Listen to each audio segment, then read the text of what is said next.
ونعوذ بالله من شرور أنفسنا ومن سيئات أعمالنا من يهده الله فلا مضل له ومن يضلل فلا هادي له أشهد أن لا إله إلا الله وحده لا شريك له وأشهد أن محمدا عبده ورسوله أما بعد أعوذ بالله من الشيطان الرجيم بسم الله الرحمن الرحيم قل أفغير الله تأمروني أعبد أيها الجاهلون ولقد أوحي إليك وإلى الذين من قبلك لئن أشركت ليحبطن عملك ولتكونن من الخاسرين بل الله فاعبد وكن من الشاكرين.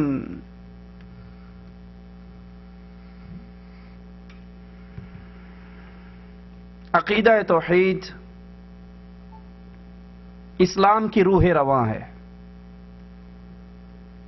عقیدہ توحید انسانیت کی پیدائش کا مقصد ہے. عقیدہ توحید انبیاء کی بعثت کا مقصد ہے. ہر نبی کو جس بنیادی مقصد کے لیے بھیجا گیا، ہر نبی کی طرف جو ذمہ داری لگائی گئی، وہ صرف پہلی ذمہ داری یہی تھی کہ اللہ کے بندوں کو اللہ کا تعارف کروایا جائے. اللہ کے بندوں کو جو اپنا تعلق اپنے الہ سے توڑ چکے ہیں، ان کا تعلق ان کے مالک اور خالق سے دوبارہ جوڑ دیا جائے. اللہ کی پہچان، اللہ کا تعارف، یہ انسانیت کی پیدائش کا مقصد ہے. وَمَا خَلَقْتُ الْجِنَّ وَالْإِنسِ، مالک نے جن اور انس کو پیدا کیوں کیا ہے؟ ایک اللہ کی عبادت کرے. عبادت کب ہوتی ہے؟ جب اس معبود برحق کا تعارف ہو جائے. اس لیے اللہ عز و جل فرماتا ہے وَلَقَدْ بَعَثْنَا فِي كُلِّ أُمَّةٍ رَسُولًا، ہم نے تو ہر امت میں رسول بھیجے ایک دعوت دے کر، ان اعبدوا اللہ، عبادت خالص اللہ کا حق ہے.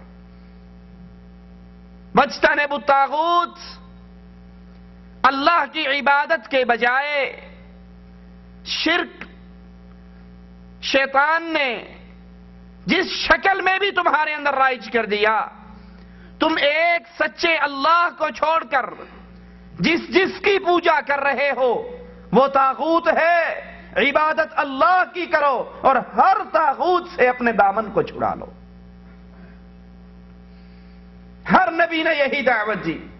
ہود علیہ السلام کی یہ دعوت، ابراہیم علیہ السلام کی یہ دعوت، اور امام الانبیاء، خطیب الانبیاء، سردار انبیاء، سردار کائنات، امام اعظم، قائد اعظم محمد الرسول اللہ صلی اللہ علیہ وسلم، آپ کی بھی یہی دعوت.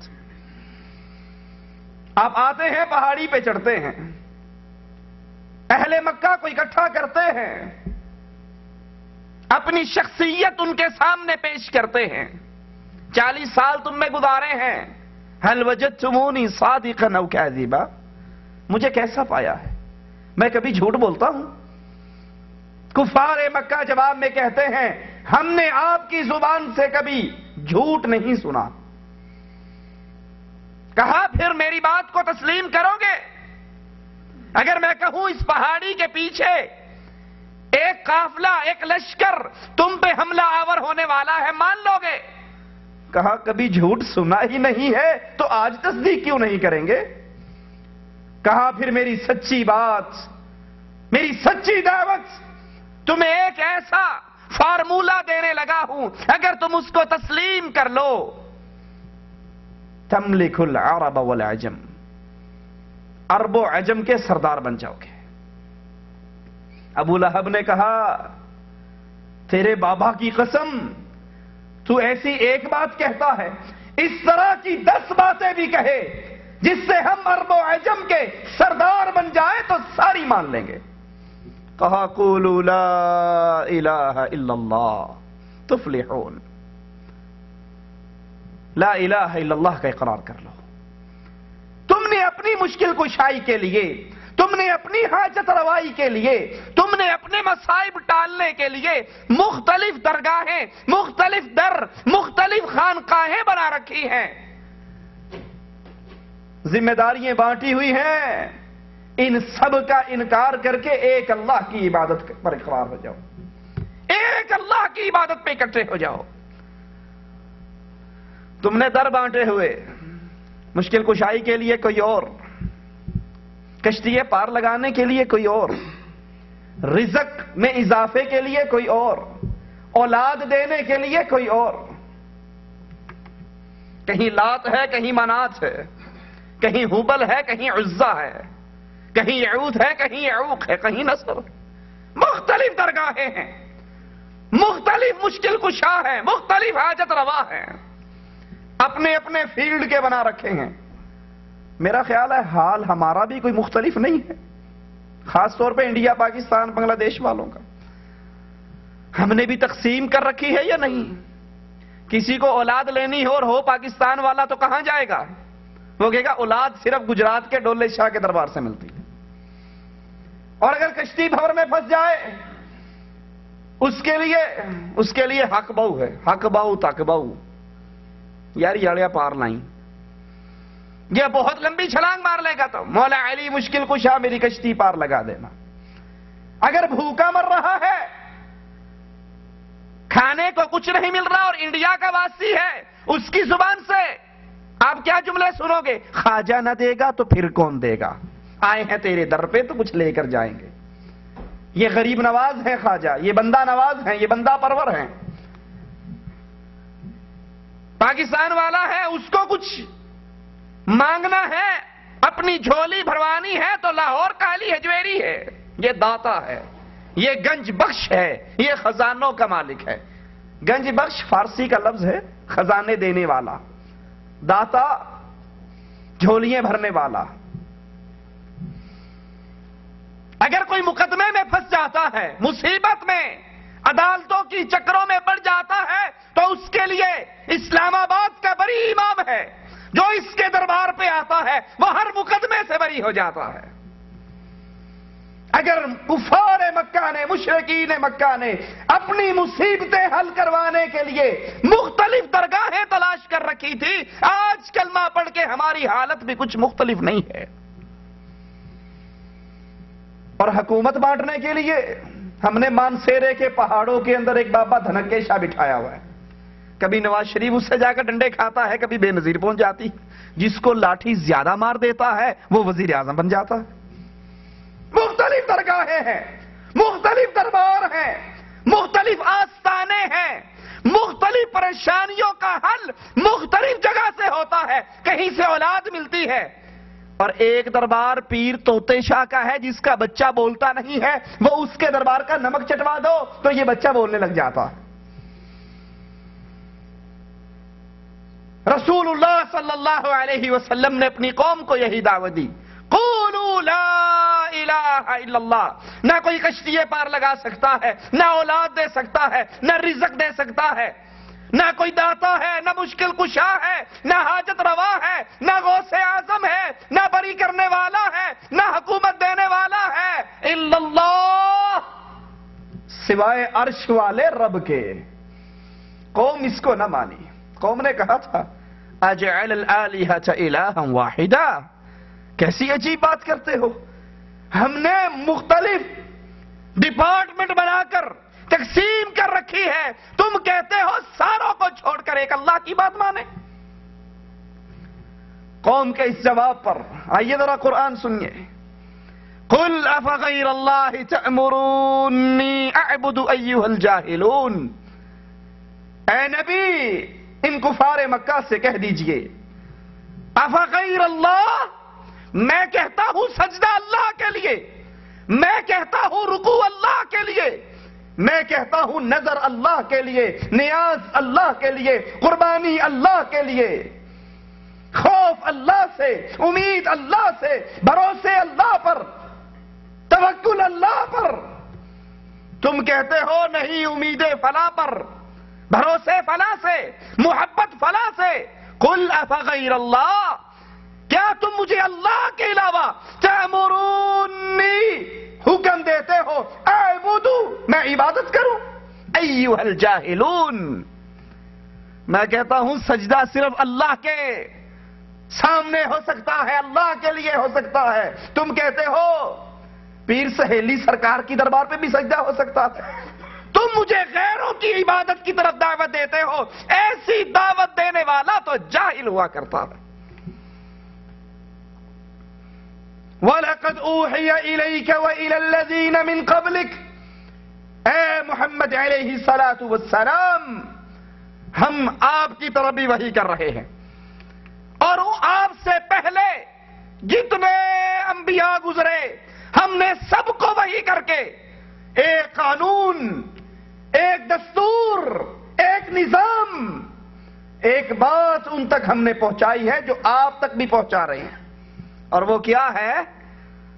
ذرا کان کھولیے، ذرا دلوں کو تھامیے اور قرآن کے اس قانون کی بالادستی والی آیت کو سنیے. لَإِنْ أَشْرَكْتَ لَيَحْبَطَنَّ عَمَلُكَ، اے محمد علیہ الصلاۃ والسلام، یہ بات آپ بھی سن لو، آپ سے پچھلوں کو بھی سنا دی گئی. اگر شرک آپ بھی کرو گے اعمال آپ کے بھی برباد ہو جائیں گے. سوچئے ذرا اللہ کے لیے، انبیاء شرک کرنے آئے یا شرک سے بچانے آئے؟ اپنے دل سے سوال کیجئے. کوئی نبی شرک کرنے آیا ہوگا؟ نعوذ باللہ. نبی تو شرک سے بچانے آئے. رسول اللہ صلی اللہ علیہ وسلم فرماتے ہیں لوگو میں تمہیں تمہاری پشتوں سے پکڑ کر کھینچتا ہوں، جہنم سے بچاتا ہوں، نکالتا ہوں، تم اپنے دامن کو چھڑا کر پھر جہنم میں گر جاتے ہو. نبی کی تو فکر، نبی کا تو غم. فَلَعَلَّكَ بَاخِعٌ نَفْسَكَ عَلَىٰ آثَارِهِمْ إِن لَّمْ يُؤْمِنُوا بِهَذَا الْحَدِيثِ أَسَفًا. اے نبی اس غم کے اندر کہ اپنے آپ کو ہلاک کر بیٹھو گے، آپ کو یہ غم کھا جائے گا. یہ سارے مسلمان کیوں نہیں ہوتے؟ نبی کی فکر تو یہ تھی. جبرائیل آ کر کہتا ہے آقا اجازت تو دو، جن طائف والوں نے لا الہ الا اللہ کے بدلے میں پتھر مارے ہیں میں ان پہاڑوں کو اٹھا کر اس طائف کی بستی پہ گرا کر پیس کے رکھ دوں. نبی کو اتنی فکر جہنم سے بچانے کی، جہنم سے نکالنے کی. کہا جبرائیل ایسا نہ کہو، میں رحمت للعالمین بن کر آیا ہوں، مجھے اپنے رب سے امید ہے. یہ نہ صحیح تو ان کے آنے والے، ان کی بات کی نسلیں وہ ضرور لا الہ الا اللہ پڑھ کے اللہ کی جنتوں میں جائیں گی. نبی تو شرک سے بچانے کے لیے آئے. اور مالک یہاں کیا کہہ رہا ہے؟ لَإِنْ أَشْرَكْتَ لَيَحْبَطَنَّ عَمَلُكَ. آپ نے بھی شرک کیا اللہ کی ذات میں، اللہ کی صفات میں، اللہ کی عبادت میں، ہم آپ کے اعمال کو بھی برباد کر دیں گے. کیوں کہا؟ کیوں کہا؟ تاکہ قانون کی بالادستی واضح ہو جائے. یہ شرک اتنی بڑی بیماری ہے، یہ شرک اتنا بڑا کینسر ہے، یہ شرک اتنا بڑا ظلم ہے، یہ کوئی بھی کرے اللہ معاف. نبیوں سے بھی خدا نخواستہ ہو جائے تو نبیوں کو بھی اللہ معاف. جب ان کو معاف نہیں ہوگا اور مجھے اور آپ کو کیسے معاف ہو سکتا ہے؟ یہی وجہ ہے محمد الرسول اللہ صلی اللہ علیہ وسلم نے اپنے صحابہ کی تربیت اللہ کی توحید پہ کیسے کی. آقا علیہ الصلوۃ والسلام کے سامنے ایک صحابی آ کر کہتے ہیں ما شاء اللہ وشئت، جو اللہ چاہے، جو آپ چاہے وہی ہوا کرتا ہے. آپ نے بھی دیکھا ہوگا انڈیا پاکستان کی بسوں پہ لکھا ہوتا ہے اللہ نبی وارث. ڈرائیور کے شیشے کے پیچھے لکھا ہوتا ہے 1 5 11. دیکھا کبھی 1 5 11؟ یہ کیا ہے؟ 1 اللہ، 5 پنجتن پاک، 11 11ویں آڑا. یہ 3 مل کے ہماری بس کو چلاتے ہیں، ایک سے نہیں چلتی. اللہ نبی وارث، اللہ نبی کا فضل، اللہ نبی کا کرم، اللہ نبی کی مرضی، جو اللہ اس کا رسول چاہے گا بس. آقا علیہ السلام کے سامنے یہ جملہ کہا گیا، اللہ کے نبی کہتے ہیں اجعلتنی للہ ندا،